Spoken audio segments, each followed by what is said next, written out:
దక్షిణాఫ్రికా పర్యటన ముగించుకుని సొంతగట్ట చేరుకున్న భారత జట్టు ఇప్పుడు ఆఫ్ఘనిస్తాన్ జట్టుతో జరగనున్న 3 టీ20ల సిరీస్ కోసం సిద్ధమవుతోంది. ఆఫ్ఘనిస్తాన్ జట్టుతో 3 టీ20ల సిరీస్ నేపథ్యంలో భారత సెలక్షన్ కమిటీ స్క్వాడ్ కూడా ప్రకటించింది.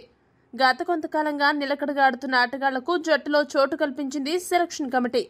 ఈ టీ20 సిరీస్ అలానే ఐపీఎల్లో ఆటగాళ్ల ప్రదర్శన ఆధారంగా ప్రపంచ కప్ జట్టును ఎంపిక చేయాలన్నది సెలెక్టర్ల ఆలోచన. ఈ స్క్వాడ్ పై రకరకాల అభిప్రాయాలు వెల్లువెత్తుతున్నాయి. ఈ సిరీస్లో రోహిత్ శర్మ, విరాట్ కోహ్లీ రీ-ఎంట్రీ ఇవ్వడంతో జట్టు బలంగానే ఉన్నప్పటికీ ఒక్క విషయంలో మాత్రం లోపం కనిపిస్తూ ఉందని గవాస్కర్ పేర్కొన్నాడు. గవాస్కర్ ఏమన్నాడంటే, జట్టులో రోహిత్, కోహ్లీలకు చోటు కల్పించి మంచి పని చేశారు. ఇక ఈ స్క్వాడ్లో జస్ప్రీత్ బుమ్రా, మహమ్మద్ సిరాజ్లకు విశ్రాంతినిచ్చారు.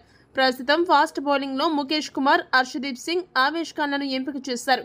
ఈ ముగ్గురు ఎప్పుడు రాణిస్తారో ఎప్పుడు రాణించరో వారికే తెలియదు. ఈ ముగ్గురిలో నిలకడ తక్కువ. అలాంటప్పుడు వీరి మీద ఆధారపడడం ఎంతవరకు ప్రయోజనకరంగా ఉంటుందనేది ఎవరికీ అర్థం కాని పరిస్థితి. నిలకడ లేమి ఉన్న ఈ బౌలర్లను ఎంపిక చేసి భారత సెలక్షన్ కమిటీ పెద్ద పొరపాటు చేసింది. ముఖేష్ కుమార్ కాస్త పర్వాలేదనిపించినా మిగతా ఇద్దరి మీద పెద్ద నమ్మకం లేదు. ఈ బౌలింగ్ లైనప్లో అనుభవం ఉన్న బౌలర్ లేరు. అదే పెద్ద లోపంగా కనబడుతోందని గవాస్కర్ పేర్కొన్నాడు.